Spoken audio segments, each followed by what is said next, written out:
In 1513, Admiral Piri Reis created something that would become one of the most controversial maps in history. On gazelle skin parchment, he carefully painted the coastlines of Europe, Africa, and the Americas with remarkable detail. But hidden at the bottom of his masterpiece was something that should have been impossible to know. The Piri Reis map clearly depicts what appears to be the northern coastline of Antarctica, specifically the area we now call Queen Maud Land. Here's the problem that keeps researchers awake at night. This Antarctic coastline is shown without its massive ice cap, revealing the actual rocky landmass beneath. The detail and accuracy are so precise that when modern scientists conducted seismic surveys in 1949, they found the subglacial coastline matched the map almost perfectly. But Antarctica wasn't officially discovered until 1820, more than 3 centuries after Piri Reis drew his map. Even more impossible, the continent has been covered by thick ice sheets for thousands of years. No human in recorded history should have seen the land beneath that ice. Yet somehow a 16th century Ottoman admiral had access to this information with stunning accuracy. Piri Reis himself left us clues about his sources. He wrote directly on the map that he compiled his work from approximately 20 different source charts, some dating back to the time of Alexander the Great. He claimed one of these sources was a captured map drawn by Christopher Columbus himself. This raises a chilling possibility. Did Columbus have access to ancient knowledge about lands that officially remained undiscovered for centuries? The mainstream explanation attempts to dismiss this as a cartographic error. Scholars argue that what looks like Antarctica is actually a distorted depiction of the South American coast, bent and stretched to fit the available parchment space. But this explanation becomes harder to accept when you examine the specific geographical features shown on the map. The positioning of bays, mountain ranges, and coastal indentations align too precisely with the actual subglacial landscape to be explained away as coincidence. Even more intriguing is what happened when the United States Air Force took an interest in this map. In 1960, their cartographic specialists conducted their own analysis and reached a startling conclusion. They determined that the Antarctic depiction was not only accurate, but represented the most logical interpretation of the geographical features shown. This wasn't amateur speculation. This was professional military cartographers, acknowledging that a 500-year-old map showed impossible knowledge of our planet's most remote continent. Moving forward in time, but backward in our countdown, we encounter another map that defies explanation. In 1531, French cartographer Oronteus Finaeus published a world map that featured something extraordinary at the bottom of the globe. Where we now know Antarctica exists, Phineas drew a massive, detailed continent. But unlike the theoretical landmasses, other cartographers sketched in unknown regions. This depiction was remarkably specific and accurate. The Oronteus Finaeus map shows Antarctica as a living, breathing continent without ice coverage. Rivers flow across the landscape, valleys cut through mountain ranges, and coastlines are rendered with precise detail. When modern researchers overlay this 16th century map with current satellite images of the subglacial Antarctic landscape, the correlation is genuinely disturbing. The Ross Sea, the Weddell Sea, major mountain ranges, and river systems all appear in locations that match our modern understanding of the continent's hidden topography. What makes this even more impossible is that Phineus was creating his map during a period when Antarctica was purely theoretical. The ancient Greeks had hypothesized about a southern continent to balance the northern landmasses, but no European had ever claimed to visit such a place. Yet Phineus drew features with the confidence and detail of someone working from direct observation or highly accurate source material. Critics point out that to make the map align perfectly with modern Antarctica, you need to adjust the projection, rotate the continent, and account for the mathematical limitations of the 16th century cartography.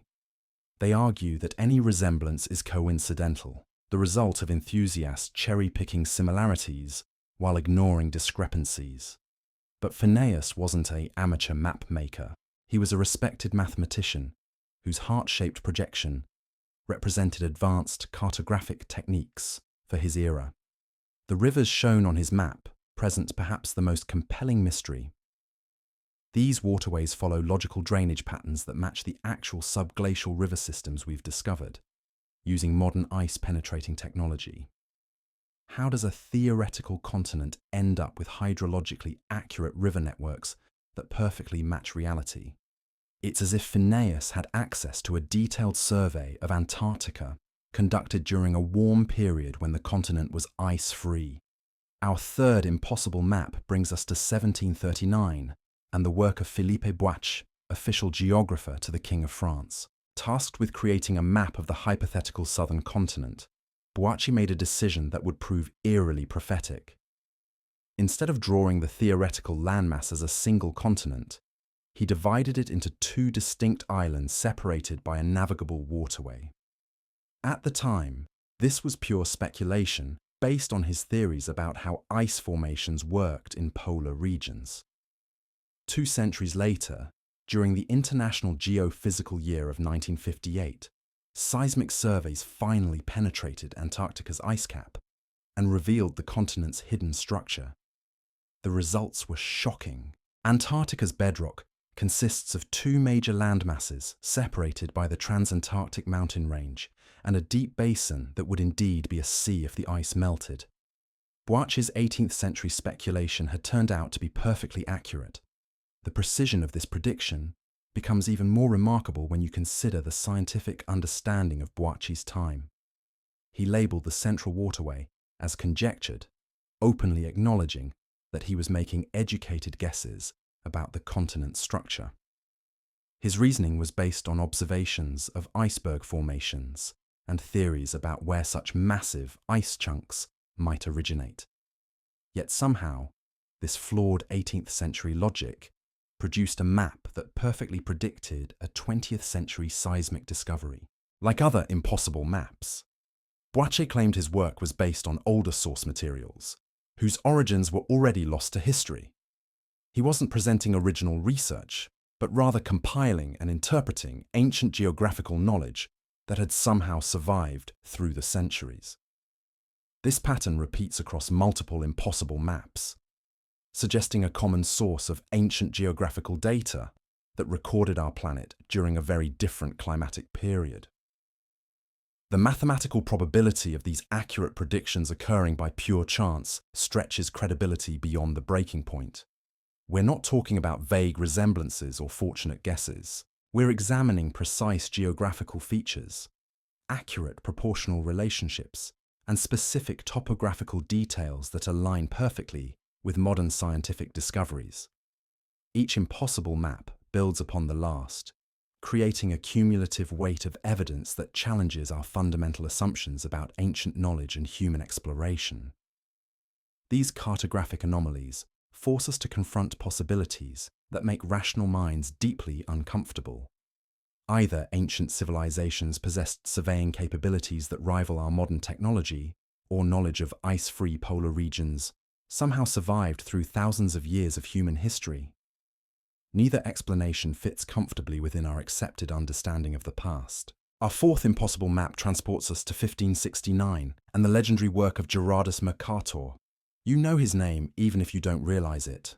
The Mercator projection that adorns classroom walls worldwide originated from this Flemish cartographer's revolutionary approach to mapping our planet. But hidden within his masterwork lies something that shouldn't exist. At the bottom of Mercator's world map, in the vast empty space where modern Antarctica sits, he drew a detailed continental landmass. This wasn't the vague theoretical blob that other cartographers sketched in unknown regions.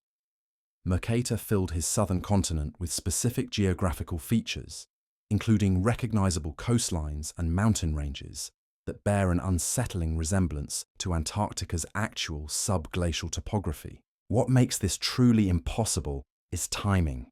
Mercator created his map 250 years before Antarctica was even sighted by human eyes, yet his depiction includes features that align with mountain peaks and coastal formations we've only discovered using ice-penetrating radar in the 20th century. The precision suggests direct knowledge rather than educated speculation. Mercator himself provided clues about his methodology. He openly stated that his goal was to show what parts of the world were known to the ancients. He wasn't guessing or theorizing. He was copying from older source materials, preserving geographical knowledge that had somehow survived from a previous era when these lands might have been accessible to human exploration. The mainstream explanation relies on ancient Greek theories about a great southern continent needed to balance the northern landmasses. Mercator, following this classical hypothesis, simply filled in details based on mathematical reasoning and artistic interpretation. But this explanation crumbles under scrutiny. The specific features he drew don't match theoretical constructs. They match reality with frightening accuracy. Moving deeper into our investigation, we encounter the work of Yehudi Ben Zara, an Alexandrian cartographer working in 1487. His Portolan chart demonstrates remarkable precision for Mediterranean and Asian coastlines, but it's his depiction of northern Europe that transforms this map from impressive to impossible. Ben Zara's chart appears to show the British Isles and surrounding regions with features that could only represent remnants of glaciation from the last ice age. His map depicts what look like the southern edges of ice sheets covering parts of Britain and Scandinavia, geographical features that had vanished thousands of years before he was born. How could a map maker in Alexandria, working decades before Columbus crossed the Atlantic, possess detailed knowledge of Ice Age geography? The features align so precisely with known glacial patterns that coincidence becomes statistically impossible. It's as if Ben Zara had access to geological surveys from 12,000 years in the past. Skeptics argue these features represent misinterpretations of coastlines or artistic flourishes common to medieval cartography. But the patterns match glacial formations with surgical precision. We're forced to consider whether ancient peoples preserved geographical knowledge from previous epochs, passing down information through generations until it reached a 15th century mapmaker who had no idea what he was really drawing. Our sixth impossible map brings us to 1507 and the groundbreaking work of Martin Waldseemüller.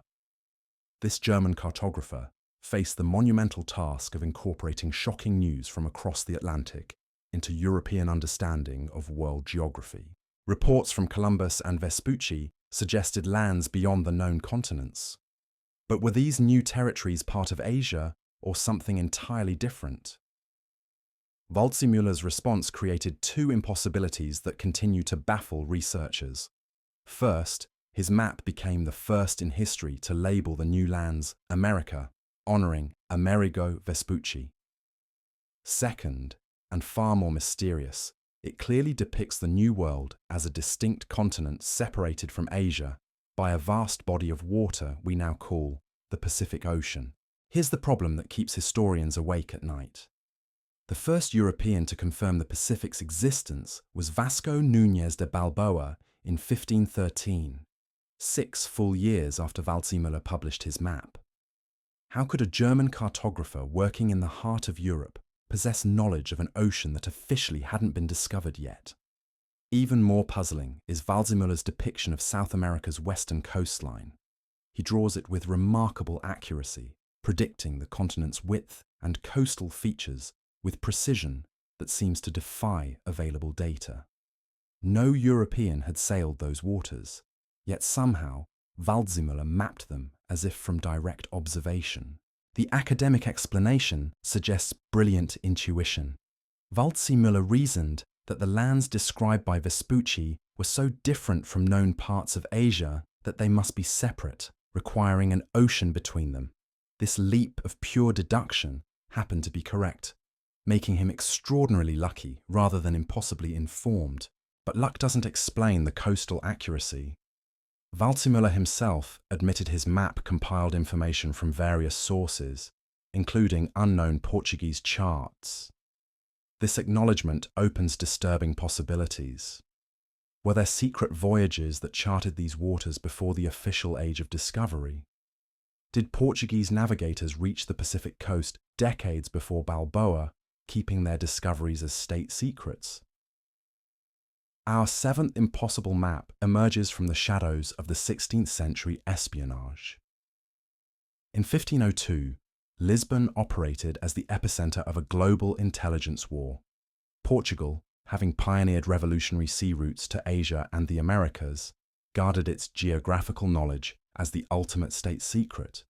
Revealing maps to foreign agents carried the death penalty. Into this city of secrets came Alberto Cantino, an Italian operative dispatched by the Duke of Ferrara. His official mission involved purchasing horses, but his real purpose was stealing the most valuable commodity on Earth, a complete, up-to-date map of Portuguese discoveries. For 12 gold ducats, Cantino secretly commissioned and smuggled out what would become known as the Cantino planisphere. This map reveals Portuguese discoveries in both hemispheres with stunning accuracy. It details African and Indian coastlines with precision that confirms direct surveying, but the depiction of the New World creates the real mystery. The map shows Caribbean islands and, most shockingly, a distinctive peninsular formation that unmistakably represents Florida. Drawn 5 years before Waldseemüller's work and 11 years before Ponce de Leon's official discovery in 1513. The coastal accuracy suggests not educated guesswork, but direct surveyed knowledge from secret pre-Columbian voyages. Historians theorize that unknown Portuguese or Spanish navigators may have unofficially charted these lands before the famous explorers we credit with discovery. The map therefore represents the first concrete evidence of deliberately concealed expeditions. This rational explanation only deepens the mystery surrounding our accepted timeline of exploration. It proves that the age of discovery we think we understand is actually a sanitized narrative that hides countless covert missions. We're left wondering what other impossible knowledge was being traded in the shadows of 16th century Europe. Our eighth impossible map takes us into the realm of family legends and controversial discoveries. The story begins with two Venetian brothers, Niccolo and Antonio Zeno, who allegedly embarked on North Atlantic voyages over a century before Columbus reached the Americas. For generations, this remained merely family folklore until a descendant discovered a collection of letters and a mysterious tattered map in a dusty corner of their ancestral home. Published in 1558, the Zeno map depicts a surprisingly detailed North Atlantic, including phantom islands that don't exist in reality. Critics point to these fictional landmasses as proof of the map's fraudulent nature. But embedded within this controversial chart lies something that defies explanation: an impossibly accurate depiction of Greenland's interior geography. During the 16th century, Greenland was known only as a coastline fringed with impenetrable ice. No human had seen beyond those frozen barriers into the island's heart. Yet the Zeno map shows Greenland's interior with remarkable precision, depicting mountains, rivers, and valleys now buried under thousands of feet of glacial ice. Most impossibly, it shows these features without the central ice cap that has covered the island for millennia. The map appears to preserve a geographical snapshot from a completely different climatic period, when Greenland might have been ice-free and accessible to human exploration. If authentic, it represents knowledge from an era so ancient it predates recorded human civilization in the region. Most scholars dismiss the Zeno map as an elaborate 16th century hoax designed to aggrandize the family name. The Phantom Islands serve as convenient proof of its fictional nature, but the accurate subglacial topography remains a persistent anomaly. How could a forger create such precise geographical details of landscapes hidden beneath ice for thousands of years? The mathematical impossibility of these correlations forces us to choose between two equally uncomfortable possibilities.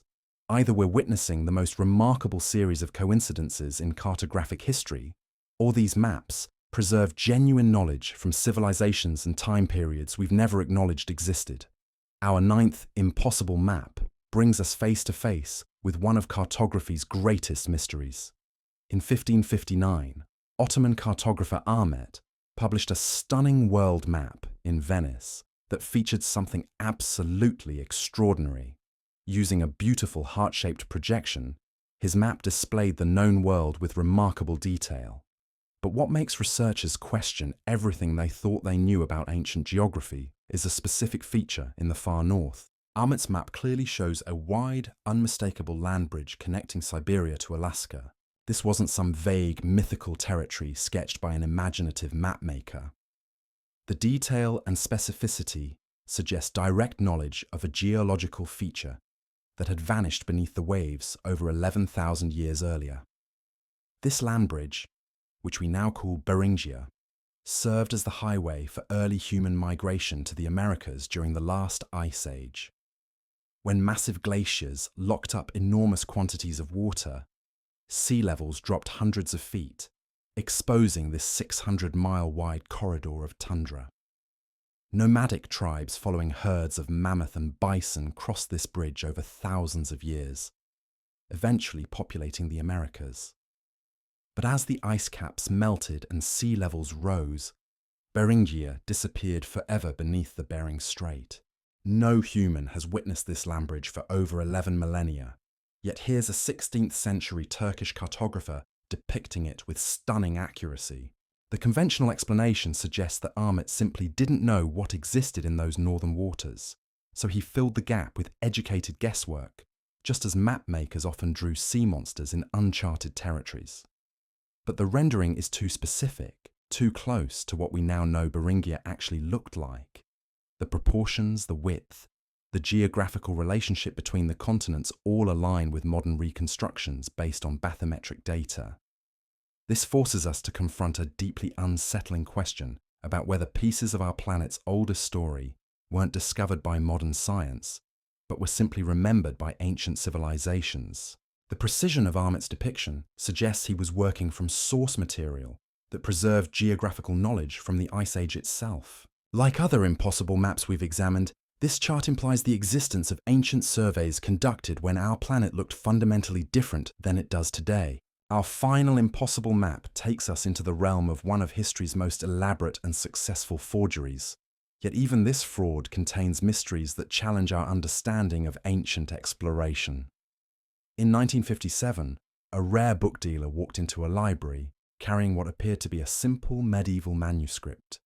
Bound within its pages was an ink on parchment world map that would ignite decades of controversy and debate. The Vinland map, as it became known, depicted something extraordinary in its upper left corner. Beyond Greenland lay a large island labelled Vinland Insular, complete with a caption describing how Norse explorers led by Leif Erikson had discovered this land. If genuine, it would represent the first known map of North America, proving that Vikings had charted the Americas centuries before Columbus ever set sail. When the map exploded into public consciousness in 1965, it was hailed as a cartographic holy grail.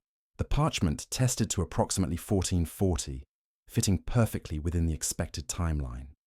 The map's depiction of Vinland corresponded precisely to the area of Newfoundland, where Norse settlements were later discovered at L'Anse aux Meadows. For decades, scholars treated it as priceless evidence of pre-Columbian European knowledge of the New World. The map's accuracy was genuinely remarkable. Its rendering of Greenland showed sophisticated understanding of the island's true shape, knowledge that wouldn't be confirmed by modern cartographers until much later. The positioning and proportions of Vinland matched the actual geography of Newfoundland with disturbing precision. But in 2021, comprehensive analysis at Yale University shattered the map's credibility forever. Spectroscopic examination revealed that the ink contained anatase, a form of titanium dioxide that wasn't commercially produced until the 1920s. Someone in the 20th century had taken authentic 15th century parchment and created a brilliant forgery. Yet this definitive resolution creates an even more intriguing mystery. Why would a forger create such a masterpiece before the Norse settlement in Newfoundland was even discovered archaeologically? The forger somehow knew exactly where to place Vinland to match future archaeological discoveries. They understood the geographical relationship between Greenland and North America with precision that seems prophetic. The sophistication of the fraud suggests someone with advanced knowledge of both medieval cartography and Norse exploration history. They created a map that was almost too perfect, too accurate in its predictions of what future archaeology would reveal. It's as if the forger had access to information about Viking exploration that wouldn't be confirmed for decades. This brings us to a disturbing pattern that runs through every impossible map we've examined today. Whether genuine ancient charts or elaborate modern forgeries, they all demonstrate knowledge that transcends the supposed limitations of their respective time periods. They show geographical features, continental relationships, and topographical details that shouldn't have been accessible to their creators. The Piri Reis map reveals subglacial Antarctic coastlines with modern accuracy. The Oronteus Finaeus chart depicts ice-free Antarctica with hydrologically correct river systems. Buache's map predicts the continent's two-part structure 2 centuries before seismic confirmation. Mercator preserves ancient knowledge of southern lands. Ben Zara shows Ice Age geography from thousands of years in the past. Waldseemüller depicts oceans not yet officially discovered.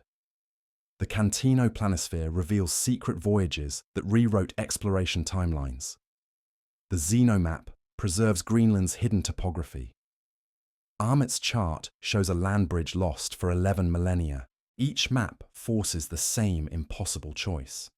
Either we're witnessing the most remarkable series of coincidences, lucky guesses, and fraudulent accuracies in human history, or these charts preserve genuine knowledge from sources we've never acknowledged. They suggest civilizations with surveying capabilities that rival modern technology, or ancient knowledge preservation systems that maintain geographical data across thousands of years of human development. The cumulative weight of evidence becomes overwhelming when examined collectively. These aren't isolated anomalies that can be dismissed individually.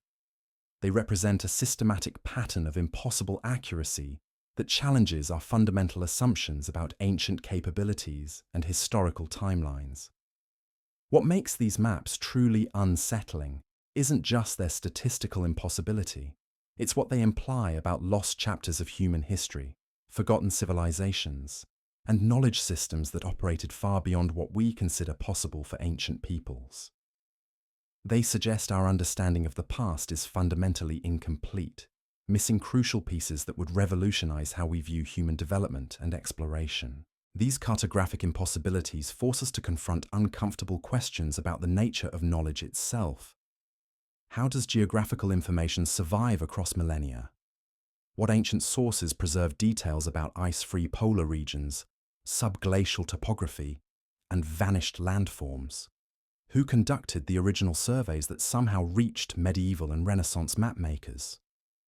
The answers remain frustratingly elusive, hidden in the same shadows that concealed the knowledge these maps preserve.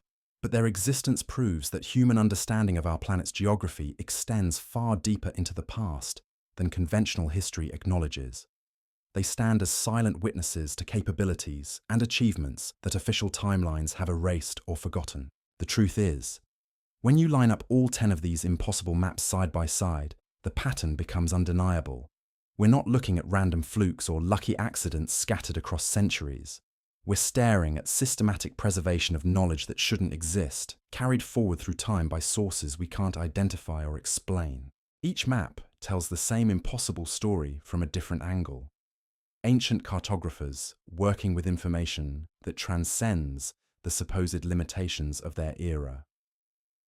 Knowledge of polar geography from ice-free periods. Awareness of continental structures hidden beneath glacial sheets.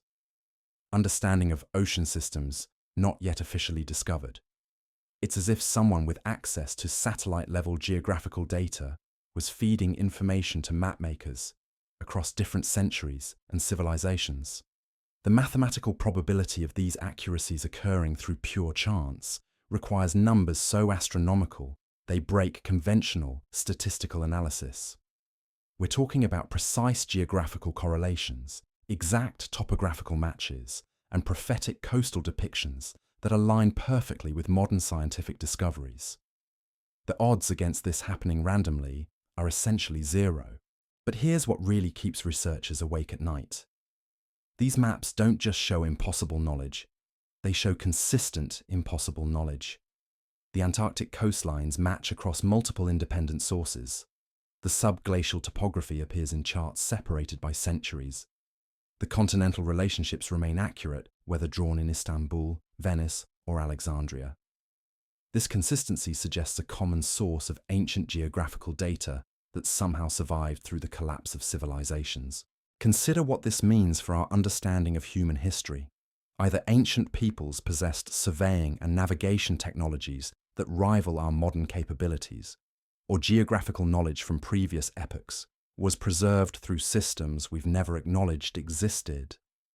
Neither explanation fits comfortably within accepted historical frameworks. The preservation theory raises equally disturbing questions. How does precise geographical data survive the rise and fall of empires? What institutions maintain this knowledge across millennia of wars, invasions, and social collapse? Who decided which information was worth preserving, and who had access to these ancient archives? Some researchers suggest we're looking at evidence of advanced pre-Ice Age civilizations that conducted comprehensive global surveys before climatic changes buried their work under glacial sheets. These surveys would have recorded continental coastlines, river systems, and topographical features during warm periods when polar regions were accessible to human exploration. The alternative explanation involves secret exploration networks operating far beyond official historical timelines. Portuguese navigators reaching the Pacific decades before Balboa, Norse expeditions charting North America centuries before Columbus, unknown civilizations conducting systematic surveys of Antarctic coastlines before ice sheets made them inaccessible. Each impossible map becomes evidence of deliberately concealed achievements. These 10 impossible maps force us to confront a truth that challenges everything we think we know about ancient knowledge and human exploration. From the Vinland forgery that somehow predicted archaeological discoveries to the Ottoman chart showing Ice Age land bridges, each piece of evidence builds toward an inescapable conclusion. Either our ancestors possessed capabilities we've systematically underestimated, or knowledge from lost civilizations survived through channels we refuse to acknowledge. The precision is too consistent, the correlations too exact, and the pattern too systematic to dismiss as coincidence. These maps stand as silent testimony that the official story of human discovery is incomplete, hiding chapters of exploration and achievement that would revolutionize our understanding of the past. The next time you see an ancient map, remember that you might be looking at evidence of impossible knowledge, preserved against all odds, from civilizations that mapped our world when it looked fundamentally different than it does today.